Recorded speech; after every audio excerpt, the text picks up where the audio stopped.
Everyone, welcome back to the channel. I'm Laurie from Quick Scrap Craft, and today's process video is my take on one of the Paper Issues sketch challenges that happened last month in January. This is the January 13th sketch. They had one every single day.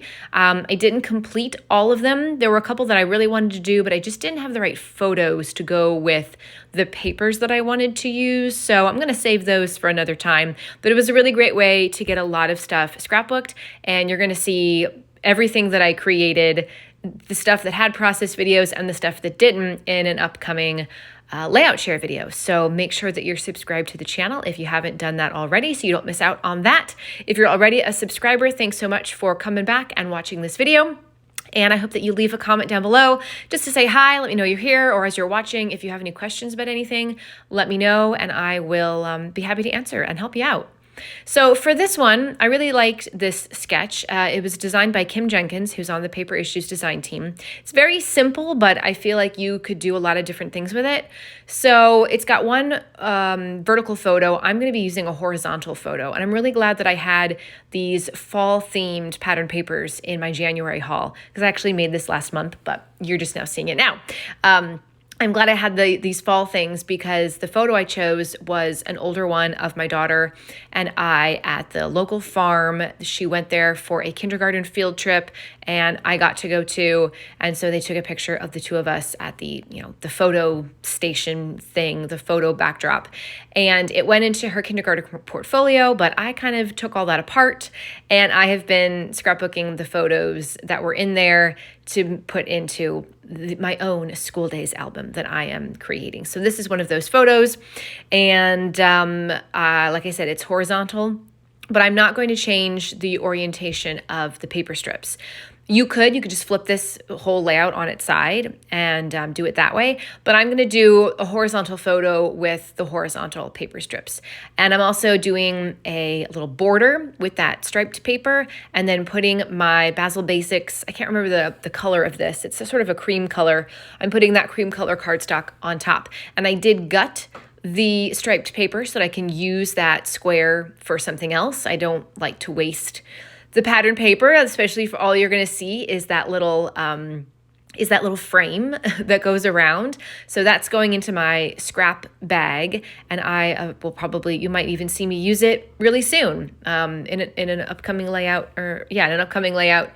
for this month. So I've got pumpkins. I've got more of what I consider more of like a solid, because it's got that solid color with just a light pattern on it, and then there are colorful acorns on the bottom. So obviously I didn't want the colored pumpkins and the colored acorns to be right next to each other, because that would be just a little bit too much samey.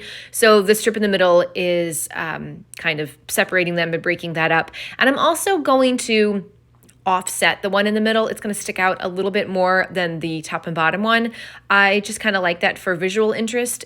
It's not done in the original sketch, but you could certainly move things around a little bit if that's what you wanted to do.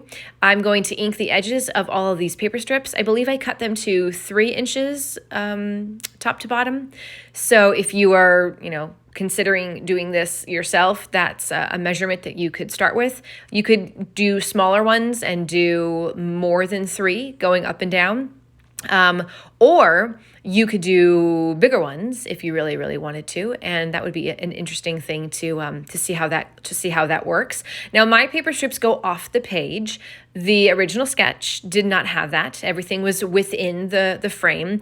I kind of like it when things go off the page. I don't know why. I think to me that's just really interesting to look at, and I don't know. I can't even describe it, but I just like when things go off the page. So yeah, it's covering up a little bit of the frame, but I think it works, and I think it looks cool.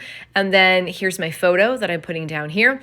I kind of played around with the placement of embellishments previously before I went and laid everything down. I'm not going to get everything exactly in the same spot, and sometimes I go back and I move things around because, at first glance, I like where I originally intended to put something, and then I try to put it down there, and I'm like, actually I like it better someplace else. But it is really helpful to kind of figure out the placement of the embellishments beforehand, just so you have some general idea of what you're doing or what you're using too. And I'm using a lot of old stuff from my stash. So I've got a Pink Fresh thing on there. I've got some very old Oh man, now I can't think of the name of it. Who makes that? Oh, Prima. A very old Prima fall sticker. I want to say the collection was called something like Autumn Moon or something like that, but it was really cool. It's probably 8 years old. Yeah, probably 8 years old. And I've just hung on to it. It said like pumpkin spice, something about pumpkin spice. So yeah, and some of these are, I want to say crepe paper, maybe crepe paper chipboard pieces. There's just stuff that I've had in my stash and I never used. So I kind of put all my fall embellishments together and I just am going through them to find stuff that I can use for this layout. I had originally wanted to use those small alpha stickers to do a title, but I did not have all the right letters for it. So I'm using my orange Doodlebug stickers. I think they stick out okay against that backdrop, but I think the smaller alphas with the dark background would have really looked nice there, but I just didn't have enough letters, and that's always the rub with alpha stickers. But that's okay. I just am making it work, I'm also not doing a whole lot of journaling or like at all on this because I have separate photos or separate layouts that are going in her school days album from this trip. They're pictures that I took. So I'm just going to kind of make this be an add-on to those layouts that have already been done. And that's it. This was super easy and super fast. I hope it inspires you and that you try your hand at this challenge and any of the challenges that are going on in the Paper Issues Friends and Fans Facebook group, which I'll try to remember to link below. Thanks so much for watching, you guys, and I'll see you next time. Bye.